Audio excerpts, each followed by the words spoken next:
welcome to this week's episode of Success in Women. I'm Linda. I'm Andrea. Now, before we get started on Andrea's tip in our episode, we just want to remind you, we hope you had a chance to look at the preview of the cruise that we're going to be taking in March next year on actually the Resilient Lady with Virgin Cruise. Yeah. So you get to meet us in person and we all get to network and hopefully become more successful in our endeavors. Exactly. And have some fun. And have some fun. Looking forward to it. So Andrea, what's your tip this week? Well, we all know that it's that time of year with the bugs and the mosquitoes. And I was looking for a natural spray that I could use for my grandson or even myself. We're always going on walks down to the pond, and I'm tired of being a smorgasbord for these mosquitoes. So I found this one, and it works really, really well, and it's safe for everyone. So basically, it's a half a cup, and you could half the recipe if you want it. Half a cup of witch hazel, which is what you use for, soothing, like when I get waxing done, to soothe the skin and stuff. And where do you buy that, at the pharmacy? I bought it at Shoppers Drug Mart. Oh, okay. Yeah, and I'm sure Walmart has it. Yeah. Half a cup of apple cider vinegar, and then 40 drops of essential oils, either eucalyptus, citronella, tea tree, rosemary, or lemongrass. Now, you can use a combination. I use the eucalyptus because, you know me, I have all the oils. And I've got quite a few, so I could make that for my sister. Yes. They got mosquitoes where they are. Right. So that's what we used, and I sprayed it on my grandson and his friend, and they were outside. It worked wonderfully, and it smells good. That's good. And all safe. Natural. So all natural and safe. Yeah. So give it a try if you're sick of the stuff that they have in the stores. Or you just tired of getting bitten. Tired of getting Because some people are more targeted than others when it comes to the mosquitoes. Definitely. Anyway, so this week, ladies, we're going to be talking about no regrets. And yes, we know we probably all have some regrets, but we can't dwell on that. Absolutely. And one of the things that you want to make sure is that you can move forward, because nothing changes just because you dwell on it. Exactly. And the thing is, we've all done things in the past, and we did what we thought was right at the time. Exactly. Like, when we're really young in our teenagers. And doing stupid stuff. We've all done stupid stuff. And like they say on Facebook, thank God we didn't have social media back then, because we wouldn't want that splashed all over. But it wasn't that bad. But when I'm talking myself, I'm talking about like raising my children, different choices that I made as a young adult, and especially raising my children, because at the time I knew what I knew, and I didn't have, like I do now, the safari to go searching. What should we do for this? Do for that? You were told that this spray was safe, that putting sunscreen on your children was a good idea and safe. Now we all know that it's not, but that's what we knew at the time. And you make decisions based on that. For good decisions for my children. And, they turned out great and good, but now there's other things that we can choose or we could think we wish we could have done differently, but it doesn't matter because it doesn't change anything. No, and the thing is, Andrea, it's the same whether or not, for example, if you quit school and you didn't finish to get your degree or whatever, you can't dwell on that. No. You didn't do it. If you want, go back to school then. Don't have the regret that you didn't do it. Yeah. So you work with what you have, or you choose to make another decision based on the facts now, and you go forward. Right. But it's also the same thing, maybe I'll say uprooting the family, moving somewhere in particular. Right. Maybe you look back and you say, maybe that wasn't the smartest decision. Mm-hmm. Again. But learn from it. But you learn. That's the thing. key. Yes. Learn from it and then move on. Yes. And put it behind you, because it does you no good service. No. To think about it and because you feel bad. It makes you feel like, when I think of certain things, I start, oh, like, I'll say, oh, I wish I would have done that. Maybe the kids, my girlfriend always just, stop that right now. Stop it. You did the best you could and you're the greatest mom. And she always lifts me up. And then I think to myself, yeah, really true. Well, what can I do? Well, because you didn't know. Otherwise, you No. would have made a different decision back then. Exactly. So to regret what you did, because looking back is always easier to know what you should have done. And even if, I hear a lot of people say things about, oh, I shouldn't have married that guy, what a disaster. But you got beautiful children out of it. So don't think about that. Think that wasn't the right choice. What was the positive? What's the positive out of it? You got some beautiful children, or I got a beautiful grandson or granddaughter, whoever. So take that and move on. Right. And help your child move on.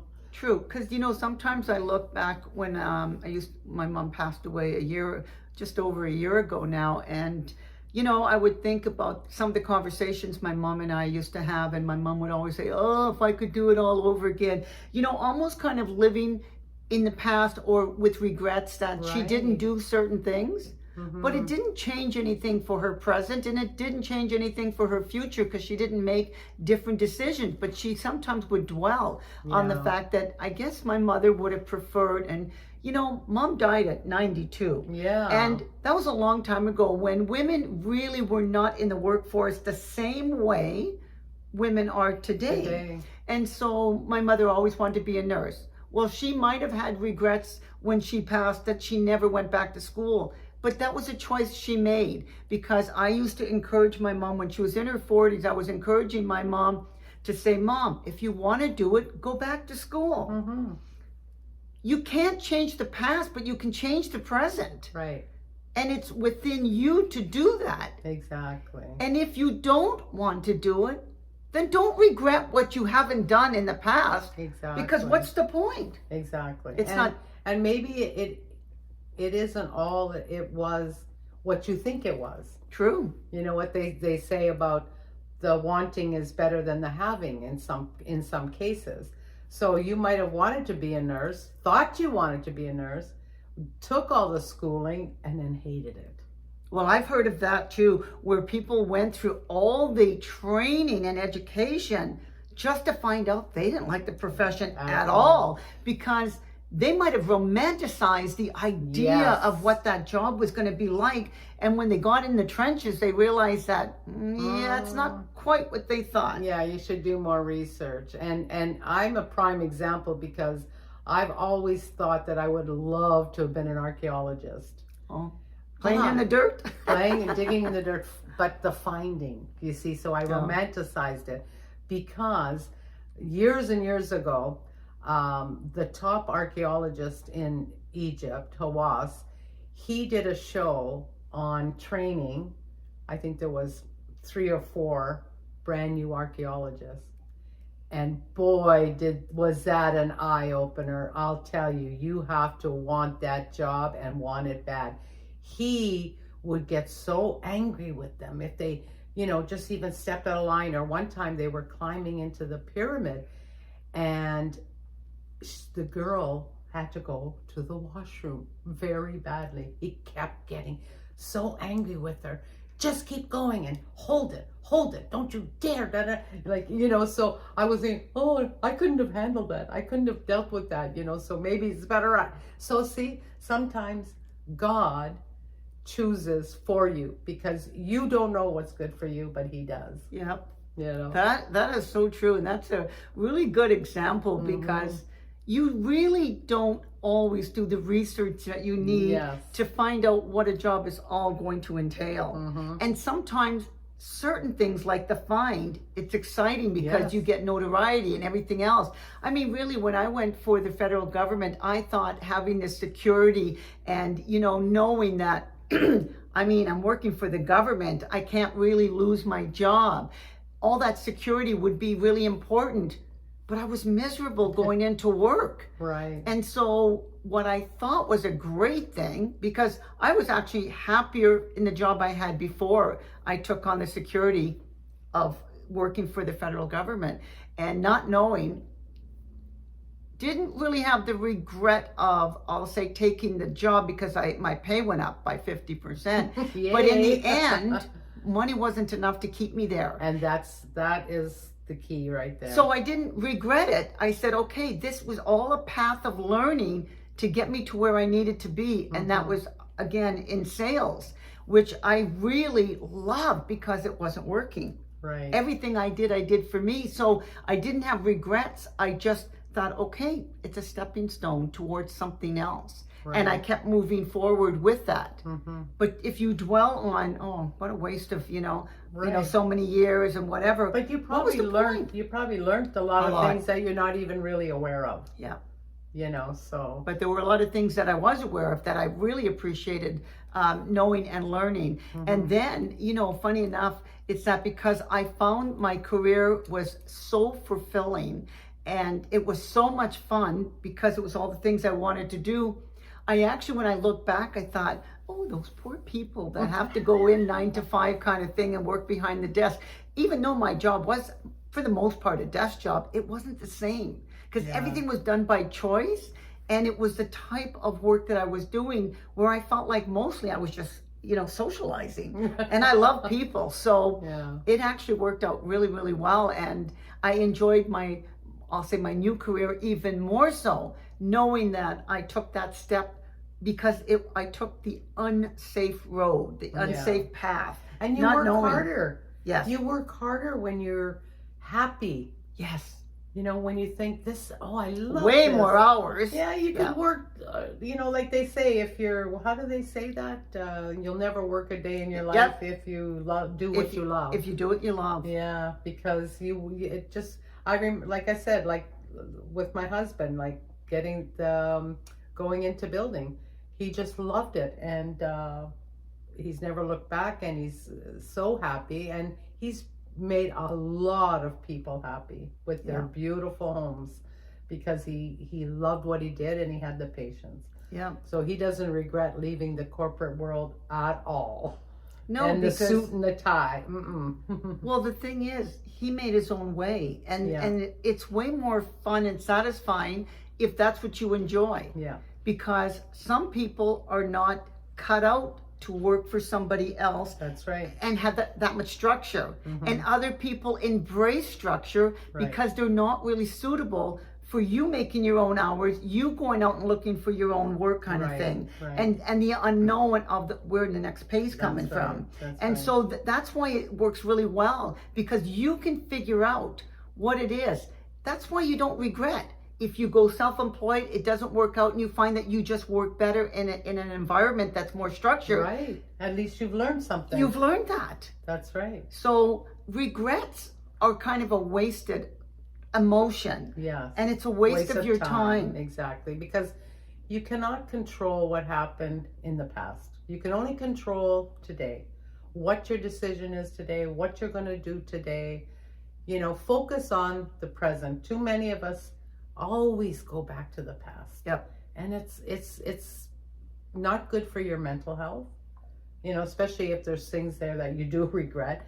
Like, they always say, just shake it off. Like Taylor Swift says, shake it off and move on. Well, you have to, because really, what's going to change by you constantly thinking about it, dwelling on it, stressing about it? What is going to be the benefit of that? There is no benefit, and the downfall is it'll rob you of today. Yes. And rob you of something you might think of for the future, building a more beautiful future. And just think to yourself, okay, what can I do now that would make me happier? Or what can I help my children with? Like, put it all behind you. Like, there was this show, I don't know if you ever saw it, and I don't even know what the name of it was, and this Italian guy buys this beautiful Ferrari or something like that, and he takes a rear view, and he's got a friend, takes a rear view mirror and he rips it off and he throws out the car in his back. What are you doing? He goes, what's behind is of a no concern. And it's kind of a life lesson there, like what's behind this? Yeah. Forget about it. You learned your lesson, you moved on, let's go. Now the key was that you said, you've learned your lesson. That's what you take away from whatever regret you might have. Take the lesson and move on. Yeah. So only look forward. Stop looking backwards. Exactly. Oh, I love that. I love that. Isn't that fun? But yeah, how simple that little thing is, but what a lesson in life. Yeah, exactly. And you know, when you live a happy, peaceful life, you can make better decisions. And you might be happy just sitting at home and watching a good show, you know, instead of saying, oh, you know, yesterday I should have done the laundry. I should have changed the bed.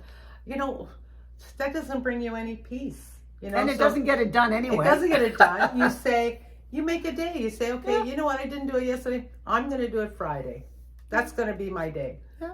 And if it doesn't get done Friday, you make another day. It's not a life, you know, changing, right? No. Yeah. So you have to always look to the future. Live today. Yeah. Live in the present today. Yeah. Thinking about what you can do to help yourself in the future. Absolutely. And it's interesting that when you said, like, if it doesn't get done, it doesn't get done. That's fine. It's not the end of the world. Mm-hmm. But it was funny because I was thinking, you know, sometimes when I live comfortable and Yes, but if I know that something has got to happen, for example, I get food deliveries, and so that I don't have to go shopping, the recipes come, the ingredients, everything else, and I'm not always home. And in that case, I have to rely on my neighbor who's got a key to my apartment to pick up my stuff and put it in my fridge. But that also means that I can't leave my apartment comfortable. Oh, so, you know, because I don't want to have that regret of, oh my God, my neighbor saw my place. Yeah, as I like to live. Is this how you live, Linda? Right. Because when I go to her place, it's always immaculate. Wow. And, you know, I'm just comfortable. My place is always clean. It's just not always neat. And tidy. So, but this morning I had and she lives alone, so she can't blame it on anyone. I cannot blame it on anyone. So I had to put things away or hide things in a closet so that when my neighbor comes over, then she's going to see that everything's kind of neat. Yeah. And because she won't do an inspection, she'll just go in and put the stuff in because she's very, you know, trustworthy that way. But it's so small. But it is. You get to see the whole place. You get to see the whole place. And that's why I couldn't have anything out. So it's kind of like, that's the kind of, okay, it's not a regret. So, I mean, you know, it could have been if I didn't plan in advance to make this decision that I would say, okay, I'm going to take the few extra minutes and make it neat. So that I can go in peace and, you know, not have to think about it. But it's not the end of the world either way. End of the world. And you know, if she thinks I'm a slob, well, you know what? So be it. So be it, because it's not going to change my life what her opinion is. You know, you know who you are, and you know the things that you've done. You make those decisions at the time for whatever reason you did, and live with it. And you live with it. Exactly. Anytime. And that's why, like Andrew said, there's things in the past as kids that we make stupid decisions, and we know that, and we have to live with it. But we can't change the past. Can't change it. So just move on from there and forget it. And sometimes those things helped you become a better person. It's true, because everything leads you to a path, right? Everything leads you to a path. Exactly. And I always say, you know, when something happens and my daughters get, oh, you know, I can't do this. I said, something better's coming. Or there's a reason why. And Joel talks about that all the time. All the time. You know, how many houses I've sold over my lifetime.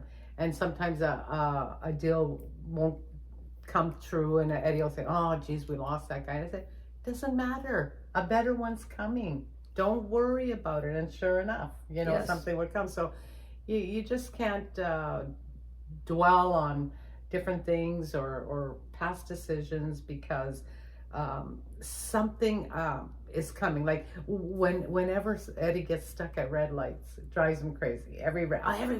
I said, there's a reason for it. You know, maybe we're gonna miss something. And Joel talks about that as well. Yeah. So stop. Embrace it and say, yes, embrace it instead of, yeah.